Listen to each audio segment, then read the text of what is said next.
우리 오늘도 출애굽기 구약 말씀 함께 보시겠습니다. 본문의 배경은 11장, 12장, 13장 전체 배경인데 이스라엘 백성이 10가지 재앙을 통해서 애굽에서 탈출해 나올 때 하나님이 그들에게 주시는 명령이 본문의 내용이 되겠습니다. 출애굽기 12장 24절부터 27절까지 먼저 봉독합니다. 여러분은 이 일을 여러분과 여러분의 자손이 지킬 규례로 삼아 영원히 지키게 하십시오. 여러분은 주님께서 여러분에게 주시겠다고 약속하신 땅에 들어가거든 이 예식을 지키십시오. 여러분의 아들, 딸이 여러분에게 이 예식이 무엇을 뜻합니까? 하고 물을 것입니다. 그러면 여러분은 그들에게 이것은 주님께 드리는 유월절 제사다. 주님께서 이집트 사람을 치실 때에 이집트에 있던 이스라엘 자손의 집만은 그냥 지나가셔서 우리의 집들을 구원하여 주셨다 하고 이르십시오. 백성은 이 말을 듣고서 엎드려 주님께 경배를 드렸다. 13장 14절에서 16절입니다. 뒷날 당신들 아들, 딸이 당신들에게 묻기를 무엇 때문에 이런 일을 하느냐고 하거든 당신들은 아들, 딸에게 이렇게 일러주십시오. 주님께서 강한 손으로 이집트 곧 종살이 하던 집에서 우리를 이끌어내셨다. 그때에 바로가 우리를 내보내지 않으려고 고집을 부렸으므로 주님께서 처음 난 것을 사람뿐만 아니라 이집트 땅에 있는 모든 처음 난 것을 죽이셨다. 그래서 나는 처음 태를 열고 나온 모든 수컷을 주님께 제물로 바쳐서 아들 가운데서도 맏아들을 모두 대속하는 것이다. 이것을 각자의 손에 감은 표나 이마 위에 붙인 표처럼 여겨라. 이렇게 하는 것은 주님께서 강한 손으로 우리를 이집트 땅에서 이끌어내셨기 때문이다. 아멘.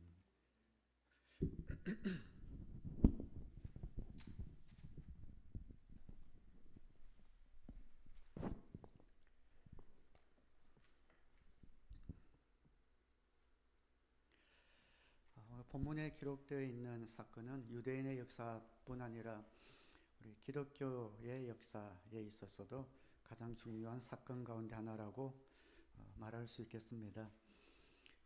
이스라엘 백성이 이집트에서 탈출할 때 바로가 내보내기를 원치 않았습니다. 하나님께서 모세를 보내서 10가지 재앙을 베푸시죠. 재앙이 올 때는 무서워서 보내주마지만 금방 마음을 바꾸어서 거절합니다.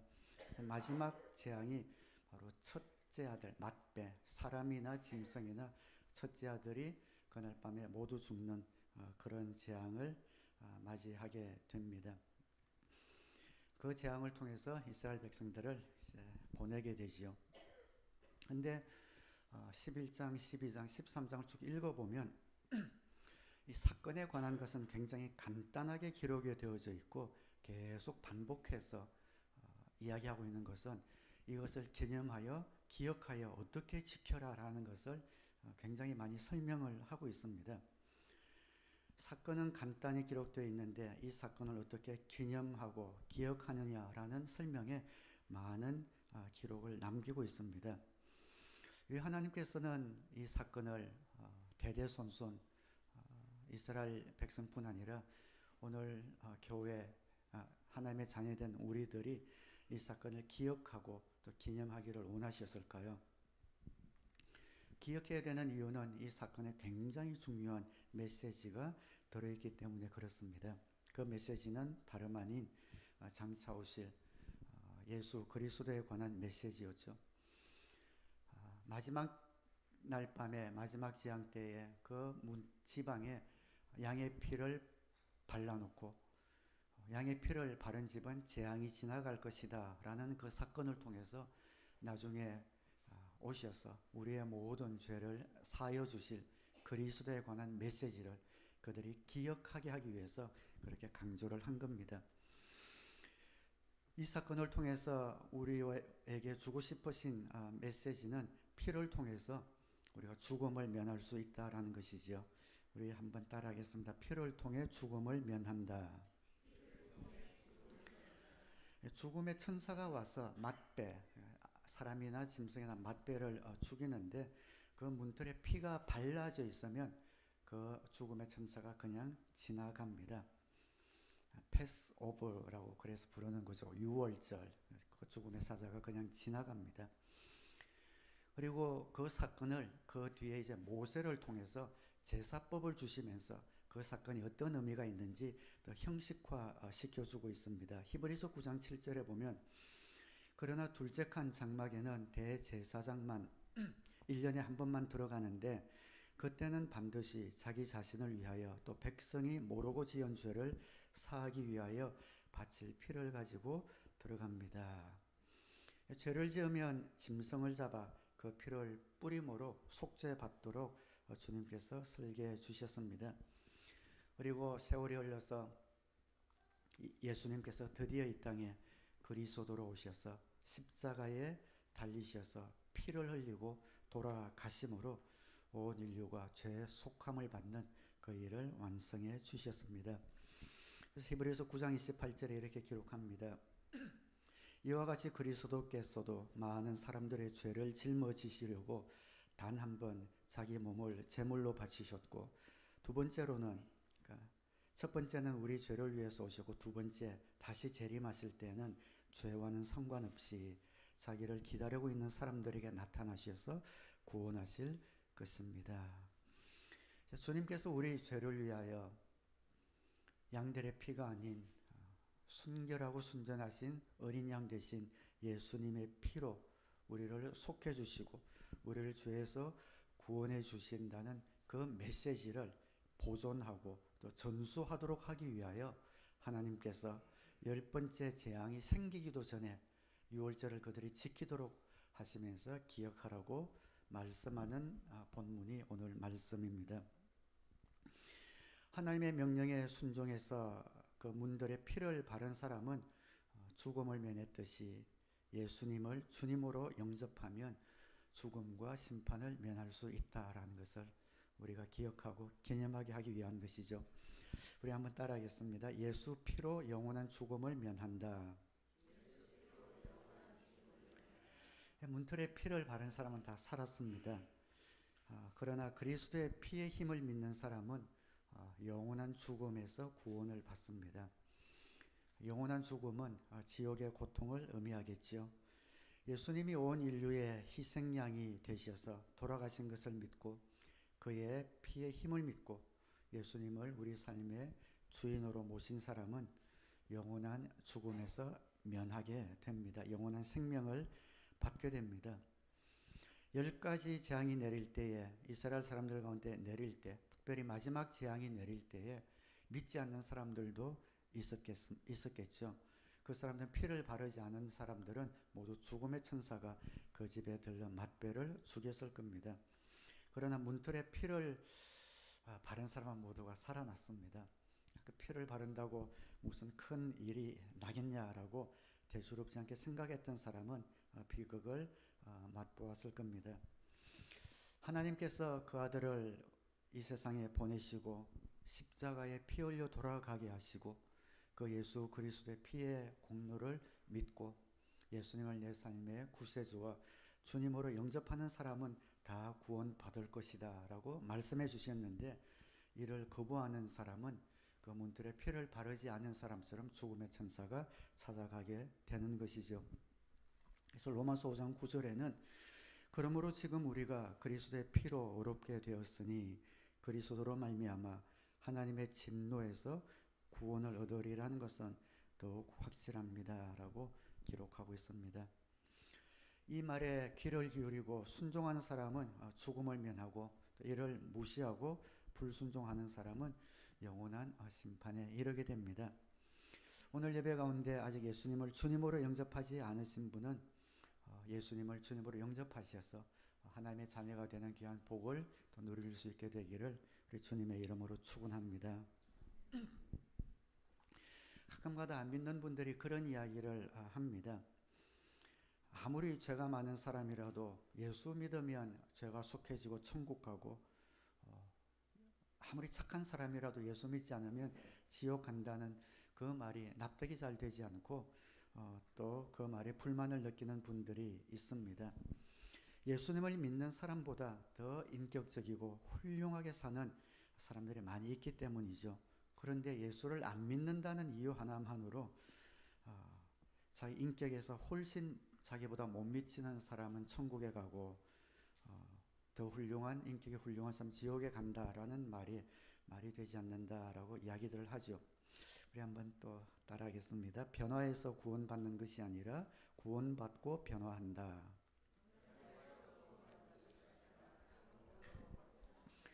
열 번째 재앙에서 하나님이 그것을 보여주셨다고 생각합니다. 문틀에 피를 바른 집 장자는 모두 죽음을 면했습니다. 죽음을 면한 장자들은 다 인격자들이었을까요? 물론 아니지요. 이들이 죽음을 면한 것은 그들이 인격자였어가 아니고 또 착하게 살아서가 아니고 문에 피를 발랐기 때문에 살아난 겁니다. 문에 피를 발랐기 때문에 죽음의 천사가 들르지 않고 넘어간다는 그 경고에 귀를 기울였기 때문에 살아났습니다. 안 믿는 사람 중에서 물론 믿는 사람보다 인격이 훌륭하고 고매한 사람들이 많이 있습니다. 그러나 그런 사람들을 인격자라고 부르는 것은 나에 비해서 인격자라고 부르는 것이지 하나님 편에서 보면 도토리 키재기 아니겠습니까? 우리는 법에 저촉될 때만 죄라고 부르지만 하나님은 죄를 우리 행동뿐만 아니라 말로 상처를 주는 것, 생각으로 죄를 생각한 것까지도 하나님의 법에서는 죄라고 기준으로 삼으셨습니다. 마치 카트라인이 막 70점, 80점 있다면은 이 세상 사람들은 아무리 착하게 살아도 10점, 20점에서 서로 우왕좌왕 서로 잘났다고 그러고 있지 않겠습니까? 이 세상 사는 사람들이 훌륭하고 인격자가 있지만 그런 사람을 인격자라고 부르는 것은 나에 비해서 인격자라는 그런 뜻이니 그렇다고 하나님 앞에서도 어렵다라고 인정받는 것은 아니라는 것이죠. 성경은 우리는 모두 다 죄인이라고 이야기하고 있습니다. 성경에서 죄는 말로 또 생각으로 나쁜 일을 해서만이 아니라 마땅히 해야 할 일을 하지 않아도 죄로 여깁니다. 그래서 이러한 하나님의 기준에 비추어 볼 때 우리 모두가 죄인이다라는 말은 진리입니다. 바위를 강물에 던지나 조약돌을 강물에 던지나 가라앉기는 다 마찬가지인 이치인 거죠. 우리는 다 죄인입니다. 이 세상을 훌륭하게 살아갔던 선인 군자들, 공자님이나 석가모니도 죄인입니다. 어떻게 하는가? 결국에는 그분들도 죽었기 때문이죠. 성경은 죽음은 죄 때문에 온다고 분명하게 말씀하고 있습니다. 이 세상 모든 사람은 죽습니다. 모두가 죄인이라는 반증입니다. 그러나 예수님만이 부활하셨습니다. 죄와 상관없으신 분이기 때문에 우리 죄를 짊어지고 죽으셨지만 죄와 상관없는 분이시기 때문에 살아나신 유일한 분이 되셨습니다. 물론 예수님을 주님으로 영접하여 하나님의 자녀가 되면 그 다음에는 착하게 선하게 말씀대로 살아야 하지요. 그러나 순서를 바꿔서는 안 됩니다. 착하게 살아서 선하게 살아서 법대로 살아서 구원을 받는 것이 아닙니다. 착한 일을 해서 구원을 얻는 것이 아니라 구원받았기 때문에 착한 일을 할 수 있는 힘이 있습니다. 성경대로 살아서 우리가 구원 얻는 것이 아니라 구원받고 성경대로 사는 겁니다. 술, 담배를 끊어야 예수님을 믿을 수 있는 것이 아니라 예수님을 믿고 술, 담배를 끊을 수 있습니다. 순서를 바꾸지 마시기 바랍니다. 하나님께서는 맏배가 죽은 재앙을 내리셔서 이스라엘 백성을 이집트의 압제로부터 구원해 주셨죠. 해방시켜 주시면서 그들에게 몇 가지 당부를 하셨습니다. 이 당부는 오늘 하나님의 백성으로 살아가고 있는 교회인 저와 여러분에게도 똑같이 주어지는 그런 명령이기도 합니다. 한번 따라하겠습니다. 하나님의 업적을 전수한다. 하나님이 열 번째 재앙과 이런 제사의식을 통해서 이스라엘 백성들에게 예수님이 오실 것이라고 예고해 주셨습니다. 그런데 그럼에도 불구하고 유대인은 예수님을 십자가에 못 박아 죽이게 되죠. 그래서 이제는 이스라엘 백성 대신에 교회된 저와 여러분이 하나님의 사명을 감당하고 하나님이 그들이 기억하고 준수하기 원했던 그 사명을 똑같이 저와 여러분에게 주신 겁니다. 베드로전서 2장 9절은 그것을 이렇게 표현합니다. 그러나 여러분은 택하심을 받은 족속이요 왕과 같은 제사장들이요 거룩한 민족이요 하나님의 소유가 된 백성입니다. 그래서 여러분을 어둠에서 불러내어 자기의 놀라운 빛 가운데로 인도하신 분의 업적을 여러분이 선포하는 것입니다. 우리에게 그 업적을 선포하고 전수하도록 말씀해 주셨습니다. 하나님께서 능력을 나타내셔서 이스라엘 백성을 애굽에서 풀어내시고 그 앞에서 해방시키신 그 사실을 해방되기 전부터 자녀들에게 가르치라고 이마에 손등에 이렇게 써서 가르치고 기억하도록 하라고 하나님이 반복해서 말씀을 하고 있습니다. 그래서 저와 여러분에게 똑같은 그런 명령을 주시는 겁니다. 우리 오늘 복장을 자주 하는데 한 번 더 합시다. 자녀에게 전수한다.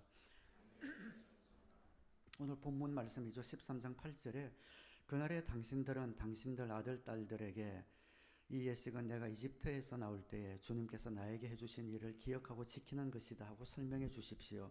또 14절 15절 뒷날 당신들 아들 딸이 당신들에게 묻기를 무엇 때문에 이런 일을 하느냐고 하거든 그 다음 또 이렇게 해서 설명하라라고 말씀을 하고 있죠. 하나님께서는 부모들이 자녀들에게 하나님의 업적을 가르치고 그 자녀들이 자신들의 자녀에게 가르치고 그 하나님의 업적이 자자손손 내려가도록 하기를 원하고 있습니다. 하나님께서는 이 땅에 많은 하나님을 알지 못하는 우리 용어로는 VIP 많은 VIP가 예수님을 믿고 하나님의 자녀가 되기를 원하는 것 이상으로 우리의 자녀들이 신앙으로 살기를 원하십니다. 거룩한 후손을 길러내는데도 하나님의 큰 관심이 있습니다. 하나님은 수평 구원과 수직 구원을 모두 중요하게 여기십니다. 수평 구원은 우리 예수님 모르는 분에게 전도해서 그분이 예수님을 믿게 하는 것이 수평 구원이라면 수직 구원은 우리의 자녀들이 구원받는 겁니다.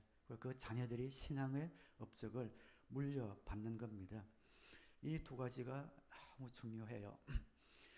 한국 교회도 유럽 교회를 따라가는 것이 아닌가라는 그런 염려가 많습니다. 그냥 편하게 사람들이 몰려오니까 그냥 이렇게 어른들, 장년들, 편한 그런 분들 관리 목회만 하다 보니까 청년들이나 다음 세대에 대한 관심이 없습니다. 거기에 많은 열정과 교회 재정과 희생이 들어가야 되기 때문에 그냥 와서 직장 생활하고 또 일할 수 있는 이런 장년들에게만 많은 교회 지도자들이 교회에 에너지를 쏟다 보니까 어느새 한국 교회도 청년들이 텅텅 비고 있다고 하지 않습니까? 학생들이 점점 사라지고 있다고 그렇게 위기감을 느끼게 됩니다.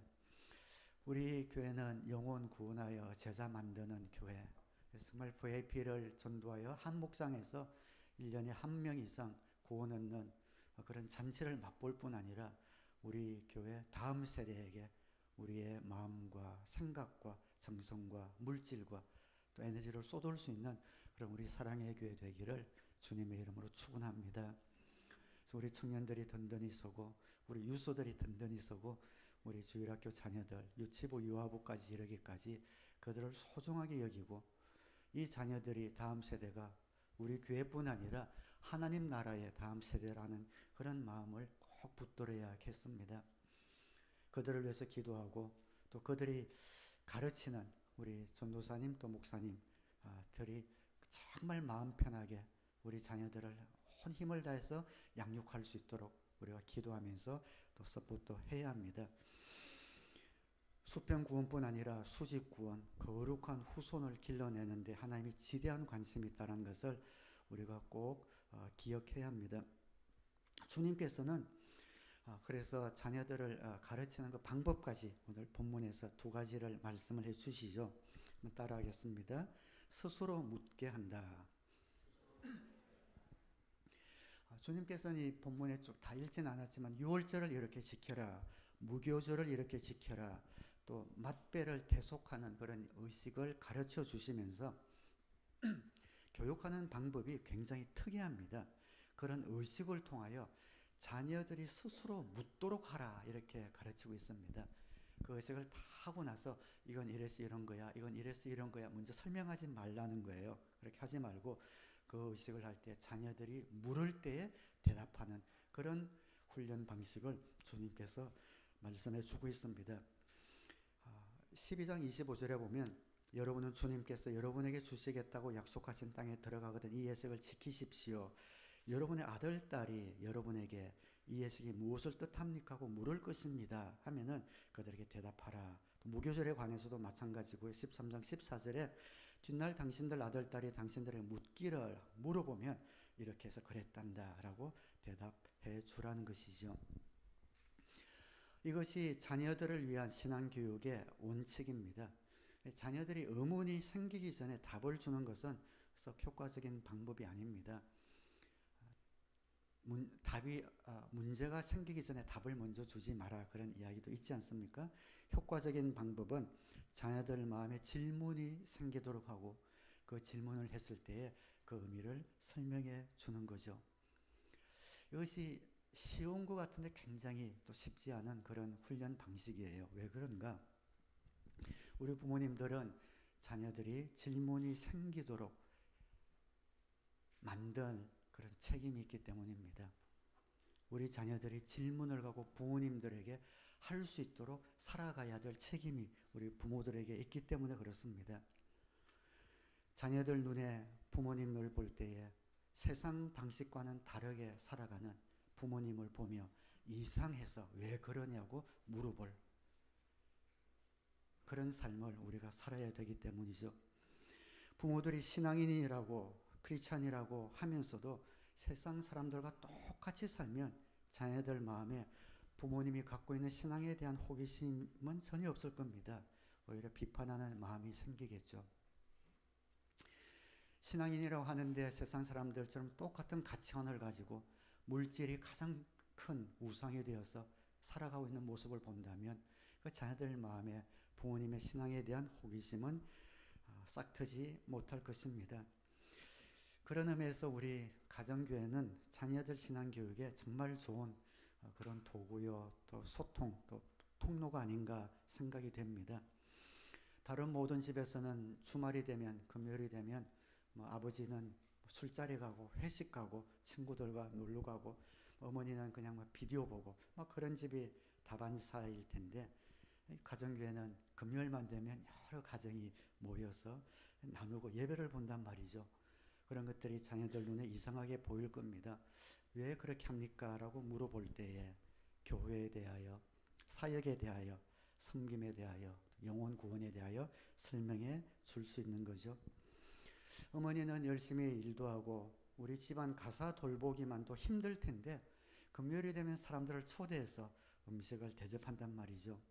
어머니 왜 그렇게 하십니까? 라고 물으면 섬김에 대하여, 섬김의 보람에 대하여 설명하는 거죠. 그 자녀들이 어릴 때 그 이야기를 들었을 때 일생 동안 잊혀지지 않는 강력한 교훈이 그 마음에 새겨질 것입니다. 휴가나 캠핑을 가더라도 주일 예배를 드리고 가든지 아니면 미리 갔다가 주일 예배에 맞추어 오는 거죠. 그러면 자녀들이 아니 주일 끼고 가면 더 많이 놀 수 있고 편할 텐데 왜 그렇게 합니까? 라고 궁금해서 물을 것입니다. 그럴 때에 왜 그렇게 하는지 설명해 주면 예배가 정말 중요한 것이구나 라는 것이 그들에게 새겨질 것입니다. 우리가 자녀에게 신앙의 유산을 물려주기 원하면 그들이 호기심을 불러일으킬 정도로 세상과 다른 삶을 살아야 합니다. 저희가 청년 목장을 4년, 5년째 됐나요? 하고 있는데 처음에 청년 목장을 시작했을 때에 제 아들이, 작은 아들이 대학 다닐 때인데 아르바이트를 해서 그때 돈을 좀 이게 벌었나. 그래서 처음으로 어머니한테, 엄마한테 엄마 이렇게 필요한 거 사라고 100불을 엄마한테 선물을 주는 거예요. 근데 그날이 이제 금요일 목장하는 날이었는데 그날 이제 아내와 코스코 가서 목장 장도 보고 또 집안 필요한 장을 좀 그때 또 백불 공돈도 생겼게 돼가지고 장을 굉장히 좀 많이 보고 왔어요. 집에 장을 보고 오니까 그 작은 아들이 이따가 그걸 보더니 인상이 아주 안 좋아져요. 아주 이게 인상이 안 좋아지더니 그렇게 물어보는 거예요. 자기가 돈 주는 자기가 준 이 돈으로 오늘 목장 음식을 다 샀냐고 이렇게 물어보는 거예요. 그러니까 그냥 그때는 그 작은 놈이 좀 섭섭했나 봐요. 자기는 처음으로 이제 좀 생각해서 엄마가 좀 이렇게 엄마를 위해서 좀 써라고 돈을 100불을 줬는데 그걸 갖다가 목장을 위해서 다 쓴 것 같으니까 섭섭해하는 거예요. 근데 그 섭섭해하는 모습이 저와 아내는 또 너무 섭섭한 거예요. 너무 서운한 거예요. 이놈이 참 잘못 배웠구나. 얼마나 마음이 안 좋아하는지 몰라요. 섬기고 하는 것에 대해서 마음에 뿌듯하고 그때 저한테 왜 이런 질문하면은 목장 식구들 섬기는 것이 하늘의 복이란다 멋지게 설명해 줬을 텐데 그렇게 못했던 것도 아쉽고 서운해하는 그 모습이 저와 아내는 너무 서운해서 그랬던 기억이 아직까지 있습니다. 물론 그때는 그러고 계속 금요일마다 빠지지 않고 목장을 섬기는 것을 보면서 나중에는 그 의미나 또 그것을 알게는 됐지만 그날 그렇게 아주 서운한 표정으로 물었던 그 표정이 잊혀지지가 않습니다. 뒤에는 이제 금요일만 되면 금요일에 뭐 우리 생일이든 자기들 생일이든 항상 우리 모여서 이제 패밀리 타임을 갖는데 금요일이 걸리면은 그날은 당연히 못하는 것으로 아이들도 이제 알게 된 거죠. 금요일에 자기 생일이나 뭐가 걸리면은 전날에 하든지 다음날 하든지 금요일은 우리 부모님은 무조건 목장을 한다라는 것을 뒤에는 알게 되기까지 시간이 걸렸지만 처음에 그런 마음을 가졌던 것을 볼 때에 참 부모님들이 우리 자녀들에게 섬김의 기쁨, 하나님을 사랑하는 이런 마음들, 예배의 소중한 것들을 가르쳐 주려면 어떻게 해야 되는가를 한번 생각해 보는 그런 시간이 되었습니다. 자녀들이 궁금해서 물을 수 있는 부모님들이 먼저 말씀을 붙들고 살아가는 그런 영적인 권위를 갖춘 우리 사랑하는 모든 부모님 되시기를 우리 주님의 이름으로 축원합니다. 우리 교회 또 먼저 된 우리 어른들도 우리 교회 다음 세대들, 청년들, 유서, 주일 학생들이 교회 생활은 신앙생활은 어떻게 하는지 보면서 배울 수 있는 그런 든든한 우리 교회가 되었으면 좋겠습니다. 질문하게 한다. 두 번째 원칙은 한번 따라할까요? 반복한다. 반복하는 겁니다. 오늘 본문에 보면 유월절은 이렇게 지켜라 3번, 무교절은 이렇게 지켜라 2번, 맞배 예식은 이렇게 하라 2번 계속해서 반복해서 가르쳐 주고 있습니다. 마음에 새겨지도록 반복이 교육의 원칙이지요. 우리가 거룩한 삶을 살려면 반복의 원칙을 알아야 합니다. 계속 반복해야 합니다. 말씀도 그렇습니다. 한 번 들어서 우리가 다 이해되지 못합니다.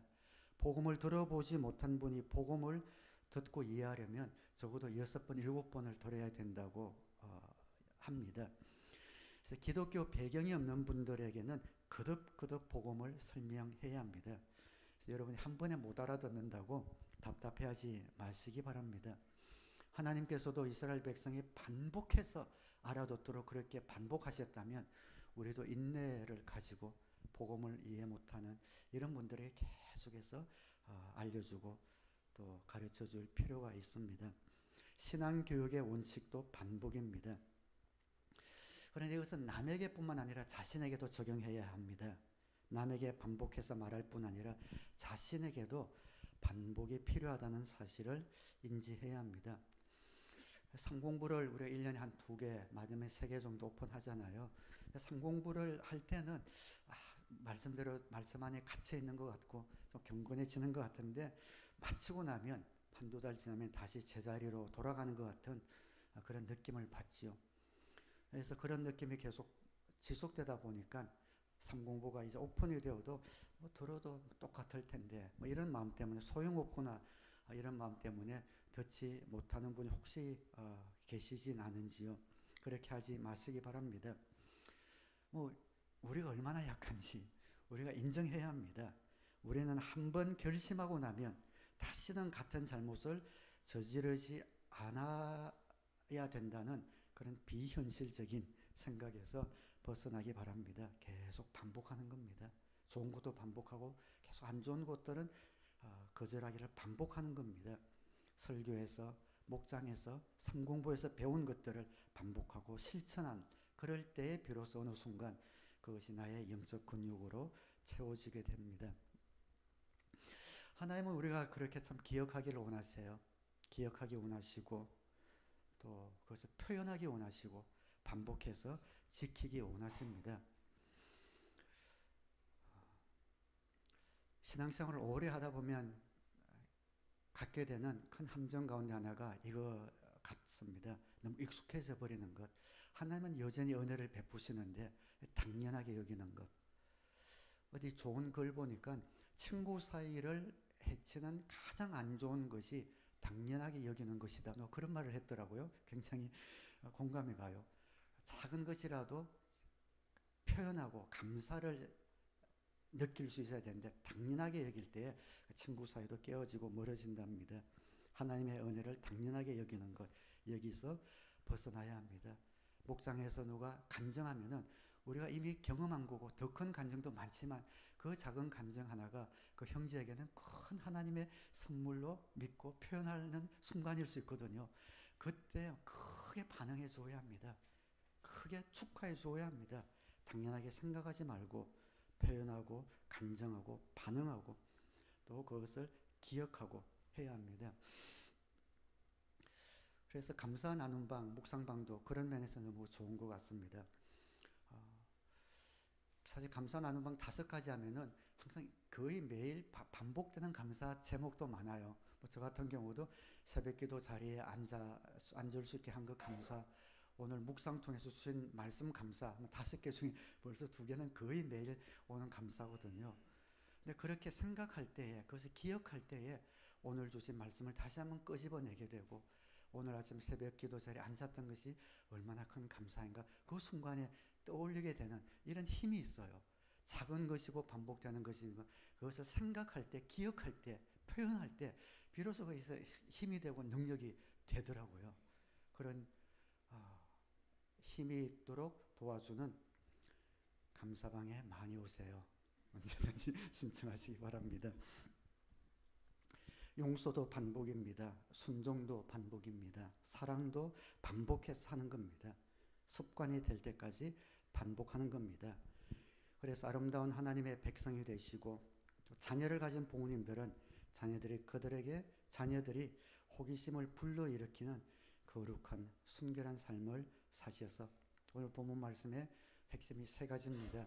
예수님의 피의 공로는 피의 문틀에 피를 바른 사람은 다 심판이 지나갔듯이 착해서 구원받는 것이 아니라 구원받고 말씀대로 사는 것이기 때문에 믿음으로 고백하는 것, 그리고 그 예수님의 공로를 기억하기 원하셨던 하나님의 마음을 본받아 우리 자녀들에게 신앙을 전수하고 반복해서 다른 사람에게 뿐만 아니라 내 자신에게도 반복해서 말씀대로 살아가셔서 오늘 찬양의 최고의 것을 주시는 하나님께 최고의 응답을 받는 2025년 한 해 되시기를 우리 주님의 이름으로 축원합니다. 기도하겠습니다.